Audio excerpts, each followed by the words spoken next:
Well, God bless you. It's always a joy to come into your homes. And if you're ever in our area, please stop by and be a part of one of our services. I promise you, we'll make you feel right at home. But thanks so much for tuning in. And thank you again for coming out today. I want to talk to you today about who's the boss. There's a battle taking place in all of us. It's a battle between the flesh and the spirit. The flesh is our natural carnal desires. That's what we were born with. Have you ever noticed how you don't have to teach a child to be impatient, to be selfish, to get upset? I was at a grocery store and this little boy, probably 2 years old, was there shopping with his mother. She looked like a businesswoman, very professional, well-dressed. Her little boy was as cute as can be, and he went over and got something off the bottom shelf. His mother said very lovingly, "No, son, we have to put that back." Up to that point, he'd been happy, in a good mood. But when she took that away, it was like he turned into a different person. He started screaming. He fell down on the floor, flailing his hands and legs. He's throwing this big fit. You thought he was dying. Of course, his mom was kind of embarrassed, and she tried to discreetly, quietly pick him up. He screamed even louder. Here's my point. Nobody had to teach him how to throw a fit. That's what we're born with. The scripture calls it the flesh, or our carnal nature. It's things like pride, selfishness, impatience, getting upset.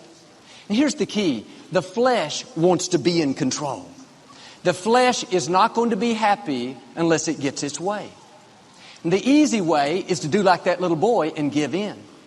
And that's okay when we're 2 years old. We're growing, we're learning. People understand why we're childish. The problem is not when we're 2, but when we're 42 and we're still throwing a fit.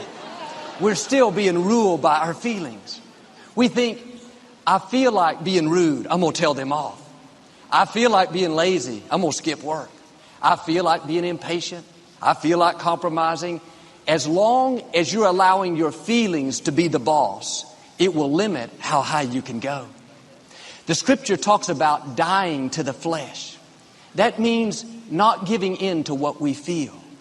If you live on that shallow level of always having to please your flesh, you'll never discover what's really in you, the best of you. Your gifts, your talents, your potential won't come out. You have to go beyond the surface. If you'll get past the temporary pain of not having your way and choose to follow the Spirit instead of the flesh, God will release more of His favor. You'll continue to rise higher and higher. But too many people live on this surface level of letting their feelings, their emotions run their life. The problem is our feelings will lead us down the wrong path. Your feelings will tell you you're tired. You don't need to go to work today. Just sleep in. Your flesh will tell you they were rude to you. Don't let them have the last word. Be rude back to them. Your feelings will tell you, I want another piece of pie. Don't make me wait. I'm hungry. If you listen, you'll hear the Spirit say, no more pie. 7 pieces was enough. The flesh likes to be comfortable, but if you're always comfortable, you'll never grow. When you discipline yourself to do the right thing, the harder it is, the more you're growing in that area. Instead of seeing it as, oh man, this is so painful, turn it around. This may be uncomfortable, but I know I'm growing a whole lot. I'm making progress.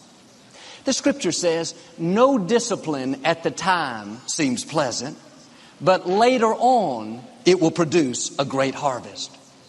We need to think more about later on. Our feelings only tell us about right now. But a mature person doesn't get caught up in the emotion of the moment. They always take a step back and think about later on. Your flesh will tell you, I want junk food, colas, desserts, make me comfortable. At the time, it may taste good, but later on, you won't be as healthy as you could be. We get upset and think, I'm going to go tell my boss off. I'm going to give him a piece of my mind. You can do that, but later on, you won't have a job. At home, we know we should bite our tongue, not say something to our spouse. But it feels good to please the flesh. We say it anyway. Later on, we're sleeping on the couch. Later on, we've entered into World War III. Even though it's difficult, it's much better to say, flesh, you're not going to rule my life.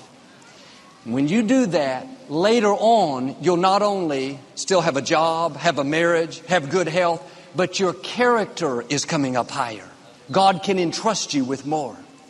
Maybe you're at the sporting goods store and you see those shiny new golf clubs, the ones you know you can't afford right now.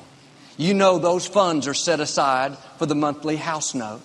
But they're the latest, greatest clubs. And wouldn't you know it, they're on sale this week only. Your flesh will tell you it's a sign from God. You heard Joel talking your due season year. You can't pass that up. Then you'll hear a still small voice, the Spirit whispering, don't do it. Be disciplined. Wait for the right time. The flesh is always much louder, much stronger. I've got to have it. They're on sale. Plus there's a special rebate. And look, today only if you buy, you get a free umbrella, 2 packs of bubble gum. If you give in and let the flesh be the boss, well, later on, when you have to pay the bills, you'll be depressed. It's much better if you'll pay the price for discipline today. If you'll not get on board with those feelings, make decisions based off of wisdom, then later on, there will be a great harvest. And when you see people that are blessed, successful, have good relationships, they didn't get there because they were lucky. They were disciplined. They did the right thing when it was hard. The people that reach their highest potential are the people that are good at saying no to their flesh. Those friends that want you to party all the time, your feelings will tell you, just do it. It's fun. You'll have a great time. But later on, there can be addictions. Later on, trouble in relationships. If you want to see the great harvest, God's favor, blessing, increase, you have to make the decision to choose discipline today. When I was in high school, I used to run track. One day we got out at noon for a special program, and track practice didn't start until 1:15. It was a hot summer day in Houston. I was very hungry for Mexican food. I rounded up some of my friends and we went down to the local Mexican restaurant. As I was getting out of the car, very excited, out of school early that day at my favorite restaurant, I heard something down in here saying, you better not eat this food. It's 100 degrees outside, and in a few minutes you're going to be out on that hot track running. I no more paid attention to that. I didn't want to hear that. I had my mind already made up. Now I ordered this big